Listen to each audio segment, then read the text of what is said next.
ඉතින් කොහොමද සුබදසක් කැපල ගන්න ඔගුල හැමෝම අදත් Mr.photos YouTube channel අප්ලෝඩ් කරන තවත් අලුත් මලුත් වීඩියෝක් එක්ක. ඉතින් මං හිතනවා ඔගොල්ලෝ හැමෝම හොඳින් ඇති කියලා. ඉතින් අද Mr.photos YouTube channel එකේ මේ වීඩියෝ එක කතා කරන්න යන්නේ Premiere Pro වල keyframes ගැන. හරි. මේක මං advance මම හදන්නෙත් නැහැ. ඔයගොල්ලෝ නිකන් keyframe එක කියන්නේ මොකක්ද කියලා idea එකක් ඔයාලට දෙන්න. හරි. ඉතින් අපේ channel subscribe කරන්න අමතක කරන්න එපා. වීඩියෝ like කරන්න අමතක කරන්න එපා. අපි නැක්මටම වීඩියෝ එකට යමු. වීඩියෝ යමු.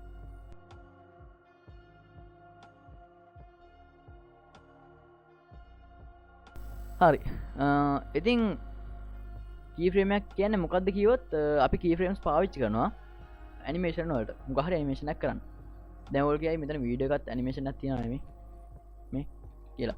හැබැයි එහෙම නෙමෙයි මොකක් හරි ඉෆෙක්ට් එක ඇනිමේෂන් එකක් කරන්න තමයි අපි කීෆ්‍රේම් එක පාවිච්චි කරන්නේ. ඔයගොල්ලෝගේ මේ වීඩියෝ පොසිෂන් එකේ කීෆ්‍රේම් එකක් දාගන්න එහෙම නැත්නම් පොසිෂන් එකේ ඇනිමේෂන් එක හදන්න නැත්නම් ඔයගොල්ලෝ මේ ස්කේල් අවුට් වෙනවා වගේ මොකක් හරි ඇනිමේෂන් එකක් හදන්න කීෆ්‍රේම්ස් පාවිච්චි කරනවා. ඉතින් ඇත්තටම Premiere Pro වලට වැඩිය After Effects වල තමයි අපි keyframes වැඩිපුර පාවිච්චි කරන්නේ.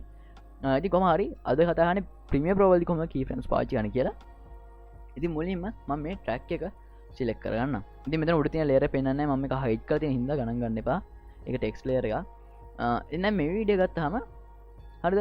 මෙතන තියෙන්නේ මේ track එක ගත්තාම මේ track එකට අදාළ controls ටික effect controls ටික මෙතන effect controls panel එකේ පෙන්වනවා. මේකේ motion එක තියෙනවා. ඉතින් ඔයගොල්ලෝ මෙතනින් පොසිෂන් වෙනස් කරන්නනේ මේ ස්කේල් කරන්න මේ ඇන්කර් පොයින්ට් වෙනස් කරන්න රොටේට් කරන්න. ඉතින් ඔයගොල්ලෝ වැදි මේ හැම ඔප්ෂන් එකම ඔය හැම ඔප්ෂන් එක කියන්නේ සෑහෙන ඔප්ෂන්ස් වල ඉස්සරහින් තියෙනවා ඔරලෝසු අයිකන් එක. මේක තමයි අපි පාවිච්චි කරන්නේ මොකක් හරි කී ෆ්‍රේම් එකක් දාන්න. හරිද? දැන් බලන්න මෙතන කී ෆ්‍රේම් මුකුත් නැහැ. කී ෆ්‍රේම් පෙන්වන්න මෙන්න මෙතන අපේ ඉෆෙක්ට් කන්ට්‍රෝල් එකේ. දැන් මම මෙතන ස්කේල් එක ඉස්සරහ දෙන ඔරලෝසු අයිකන උඩ ක්ලික් කරනවා. මොකද වෙන්නේ? වෙන්න මෙතන ඉෆෙක්ට් කන්ට්‍රෝල් පැනල් එකේ ඕල් පැනල් වෙන මේ වගේ zoom කරොත් මෙන්න මේ වගේ ලස්සන්ට පොඩි ඩයමන්ඩ් හැඩේ පොඩි මොකක්ද දැක් ඇවිදිනවා. වෙන්න මේක එක කී ෆ්‍රේම් එකක්. හැබැයි මෙහෙමයි ඇනිමේෂන් එකක් හදද්දී එක කී ෆ්‍රේම් එකකින් ඒක කරන්න බෑ. කී ෆ්‍රේම් අඩුම දෙකක් තියෙන්න ඕනේ. දැන් මම මේ වීඩියෝ එකේ මුලට යන්න. ගිහිල්ලා ස්කේල් එක දෙන්නම් බිඳුවක්. දැන් ඔයාලට පේනවා ඇති මම දැන් මෙතන ස්කේල් එක වෙනස් කරොත් මොනවම හරි කරොත් මෙතන ස්කේල් එක වෙන්න මේ වගේ ඔටෝම කී ෆ්‍රේම් ඇඩ් වෙනවා. ඒ වෙන්න මෙතන අපි කී ෆ්‍රේම් ඇක්ටිව් කරලා තියෙන හින්දා. දැන් මම ප්ලේ කරලා බලුවා. මොකද වෙන්නේ? මේ වීඩියෝ එක වෙන්න මේ විදිහට ඇනිමේට් වෙනවා. මේ වීඩියෝ ට්‍රැක් මේක මේ කැලල ඇනිමේට් වෙනවා. ඉතින් පොඩ්ඩක් පැහැදිලි කරොත් මෙතන පළවෙනි කී ෆ්‍රේම් එක ගද්දී එතන තියෙන්නේ බිඳුව ස්කේල් එක. මුකුත් නැහැ. දෙවනි කී ෆ්‍රේම් එක තියෙන්නේ 100යි. ඉතින් දැන් මේ මෙතන 100යි මේ බිඳුවයි. එතන මේ කී ෆ්‍රේම් වලින් මොකද වෙන්නේ?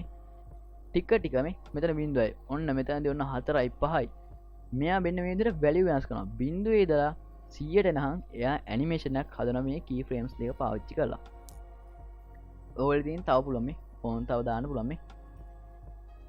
ඒ වගේම තමයි ඔයගොල්ලෝ බලන්න මෙතන කී ෆ්‍රේම් එක කියන්නේ ස්කේල් ඔප්ෂන් එක තියෙන්නේ. ස්කේල් ඔප්ෂන් එක ඉස්සරහා තියෙනවා මෙන්න මෙතන. තව රවුමක් වෙහක්. මේකට ක්ලික් කරලා කී ෆ්‍රේම් එකක් ඇඩ් කරන්න. ඉතින් මෙතනදී මේ කී ෆ්‍රේම ඇඩ් කරපුවාම ඇඩ් වෙන්නේ මෙතන වැලියු එකකින්. උදාහරණයක් විදිහට දැන් මම මෙතනට ගිහිල්ලා මේක උඩ ක්ලික් කරොත් මොකද වෙන්නේ? කී ෆ්‍රේම් එකක් ඇඩ් වෙනවා. ඒතකොට ඒ කී ෆ්‍රේම් එකේ වැලියු එක 163යි. ඒ වගේම ඊට දෙපැත්තෙන් පොඩි අයිකන් දෙයක් පේනවා. මේක පාවිච්චි කරලා ඕගොල්ලෝ පුළුවන් මේ කී ෆ්‍රේම්ස් අතර පැන යන්න මේ ඊළඟ කී ෆ්‍රේම් එකට යන්න වගේ ඔප්ෂන් පාවිච්චි කරන්න පුළුවන්. ඉතින් මේකත් අපිට කී ෆ්‍රේම් පාවිච්චිදී ගොඩක් වැදගත් වෙන ඔප්ෂන් එකක්. දැන් මෙතන කී ෆ්‍රේම් ටික අහක් කරනවා. අහක් ගන්න කොහොමද? ඕගොල්ලෝ මෙන්න මේ වගේ අහක් ගන්න ඕනේ කී ෆ්‍රේම් ටික සිලෙක්ට් කරන්න මේ. ඔයාලට පුළුවන් මෙන්න මේ වගේ shift එකත් එක්ක press කරන්න මේ. එහෙනම් පුළුවන් ඔයාලට මෙන්න මේ වගේ left click කරලා drag කරලා මේ ඔක්කොම සිලෙක්ට් කරන්න. සිලෙක්ට් කරලා right click කරලා clear කියන ඔප්ෂන් උඩ ක්ලික් කරන්න. මොකද වෙන්නේ? ක්ලියර් වෙනවා. delete එකක් වෙනවා. ඒ වගේම තමයි ඕගොල්ලෝ මෙන්න මේ වගේ මේක සිලෙක්ට් කරලා key frames මෙහෙට ගන්න මේ. ඕගොල්ලෝ කැමති තැනකට ගන්න පුළුවන්. ඒක එතනම තියෙන්න ඕන කියලා එහෙම නීතියක් නැහැ. ඒ වගේම තමයි ඕගොල්ලෝ මේ key frame එක සිලෙක්ට් කරනවා. සිලෙක්ට් කරලා right click කරොත් ඕගොල්ලෝ පේනවා මෙන්න මෙතන option set එක තියෙනවා. linear, bezier, auto bezier, continuous bezier, hold කියලා. continuous bezier, hold කියලා. ඒ වගේම මෙතන is in, is out කියලා තියෙනවා. දැන් මම මෙතන bezier කියන option එකට ක්ලික් කරොත් මොකද වෙන්නේ?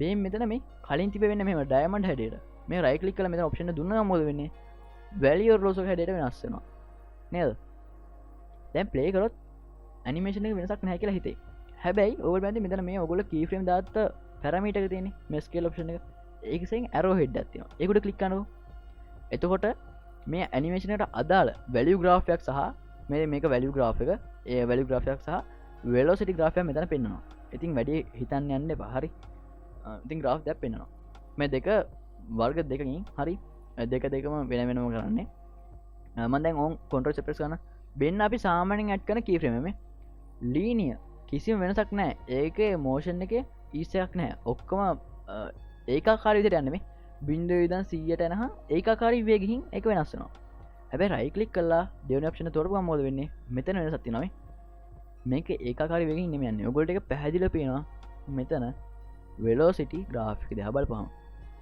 ඔයගොල්ලෝ මේක මෙතනදී වැඩිපුර පේන්නේ නැහැ හැබැයි අපිට පුළුවන් මෙන්න මෙතන velocity graph එකේ දෙපැත්ත තියෙන පොඩි මේ ඔයගොල්ලෝ මේ දෙපැත්ත පොඩි තියෙනවා මේ පේනවද මම ක්ලික් කරා මෙන්න මෙතන මේ handles වගේ තියෙනවා මේක left click කරලා drag කරන්න පුළුවන් ඔන්න බලන්න මම drag කරලා දැන් drop කරලා drag කරනවා මේක ඇදලා මේක play කරනවා බලන්න වෙනසක් පේනවද කලින් ඇනිමේෂන් එක වගේ නෙමෙයි මෙයා මුලදී හෙන වේගෙන් එනවා මේ අන්තිම ටිකේ ස්ලෝ එකේ සෙට් වෙනවා තාමත් පැහැදිලි නැත්නම් ඔයාලා බලන්න මෙතන තියෙන හැන්ඩල් එකත් මෙන්න මේ වගේ ඇදලා ගන්න ඔයාලා පැහැදිලි මේකත් එක්කම මෙතන මේ වැලියු ග්‍රාෆ් එකත් වෙනස් වෙනවා දැන් මේ ප්ලේ කරා දැක්කද අන්න එහෙම අපිට පුළුවන් මේ key frames use කරගන්න ඇත Premiere Pro වල නම් මේ ඔප්ෂන් එක එච්චර ලස්සනට වැඩ වෙන්නේ නැහැ After Effects ගත්තාම Superior වැඩ ගන්න පුළුවන් අපිට ඒකේ ඉතින් මෙතන velocity graph විතර නෙමෙයි අපිට පුළුවන් මෙතන තියෙන value graph එකත් control කරන්න දැක්කනේ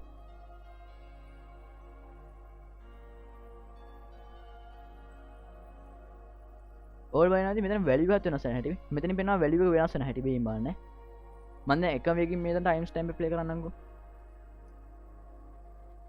එක්කල් ලස්සනට මේ වෙනවා අනිත් තව ඔප්ෂන්ස් තියෙනවා ඔයගොල්ලෝ මේක රයිට් ක්ලික් කරලා ඔටෝ ඔබිස් කියන ඔප්ෂන් එක තෝරන්න ඉතින් මෙතන ඔප්ෂන් එකත් අර කලින් මේ ඔප්ෂන් එක වගේම තමයි මෙතන කන්ටිනියස් බේස් එකේ තියෙනවා ඒකත් ඒ වගේම තමයි හැබැයි මෙතන හෝල්ඩ් කියන තේරුව වෙනසක් තියෙනවා ඕන් දැන් බලන්න ප්ලේ කරලා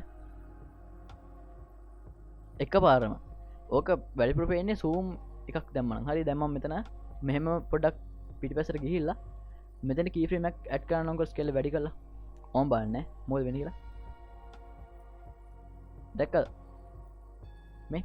මේක keyframe set කරන්න ටිකක් වෙනස් විදිහකට keyframe එක වැඩ කරන්න ටිකක් වෙනස් විදිහට හරි continuous speed හරිද ඔය පැත්තේ velocity graph එක ගත්තා ඒ velocity එක මේක පේන්නේ නැහැ එහෙම value එක ගත්තත් එහෙම ඕම් බලන්න මේ value graph එක ගත්තොත් බිඳුවයි එකපාර වැඩි වෙනවා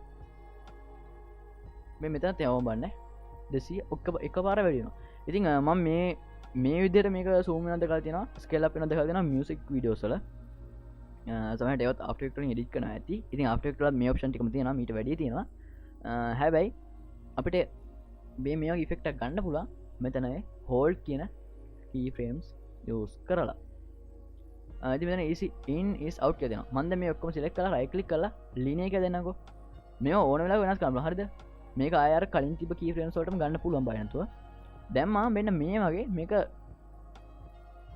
මේ වගේ දෙකම select කරලා බලමු right click කරලා easy වෙනසක් තියෙනවා හරි දැන් ඕවල් බලන්න මෙන්න මේ වගේ මේක select කරලා is in කියන option එක පාවිච්චි කරන්න. එතන මොකද වෙන්නේ මේ keyframe එක is in වෙනවා මෙතනදී. මේක බලන්න right click කරලා is out කියලා දෙන්න.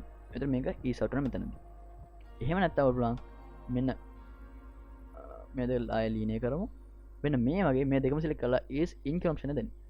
දැන් ඔයගොල්ලෝ ඇති velocity graph එක වෙනස්. motion එකත් වෙනස්. is out කියලා දුන්නොත් මේ දෙක වෙන මේ විදිහට වෙනස් වෙනවා.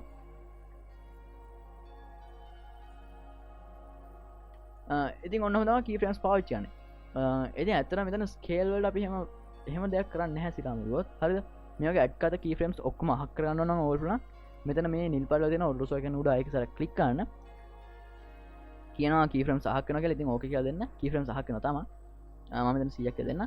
සාමාන්‍යෙන් මම් වීඩියෝස් එඩිට් කරද්දී කීෆ්‍රේම්ස් පාච්චනය දෙවල් දෙකට එකක් තම ඔපෑසිට එක අනිතක බ්ල එක හරි ඉතින් සාමාන්‍ය මං විඩ හදි ෆේඩින් ෆේඩ් අව් ඔප්ෂන්ස් දාන යන ෆෙක්් දාන එතරම් මෙචර හන්න මුලින්ම ෆෙඩ් ඉන්න දාන මෙන්න මේ වගේ මුලට මෙනවා ගිහිල මෙතන ඔපැසිට බින්දෝ දෙනවා දීලා කීෆ්‍රේම්ස් 10ක් විතරෙනවා ශිෆ්ටත් එක රයිට් අරගේ ප්‍රෙස් කාන්න දෙපාරක් යස මෙතන 100 දෙනවා දැන් මෙන්න මෙතන ඔපෑසිට එක දැක ඇනිමේට්නවා ඊලට බල එක ඉතින් බ්ලය ගන්න මෙහෙමයි ඉෆෙක්ස් පෑලක් දෙෙන බ්ල ෆෙක්ට ඉතින් ඔබලන් ගශන් බ්ලය ගන්න GAUS එන්න ගශන් බ්ලය එක දාත්තා ඉතින් අපි පුලන් මෙන්න මේ වගේ බ්ලයි නසක හොම දාලා නේ මේ හයිරිතර යද්දී බ්ලයක වැඩි කරන්න චමතිනට ආය මේ හයිටි කරෙද්දී අඩු කරන්න තර චට්කන්න මෙන්න මෙහෙම අපිට පුළුවන් ඉෆෙක්් එක් වුණත් කීෆ්‍රේම්ස් අට්කන්න ඉතින් ඇතරම මේ වෙදදි ප්‍රිය ප්‍රෝ එඩිට් කතින ඉතින් මං කීෆ්‍රේම්ස් පාවිච්චිකල් තින්නේ මේ ඔපෑසිකයි බ්ලයිනස් කරයි විතරයි හරි ඉතින් කොම හරි ප්‍රිම ප්‍රෝග නොවල් මේ හුඟක් වෙද ීඩක් වෙන්න තිලම හිතනවා අප චැනල සබස්ක්‍රප් කනමත ගන්නපා ඒක අප චැනල තින බ්ලෙන්ඩ සහ පොටෝශප් කියෙන් සොෆ්ට සලත් වීඩියෝස් ඇජල බා නමත ගන්න එපා අප තවතු දෙක හම්බෙමු සුබදවසා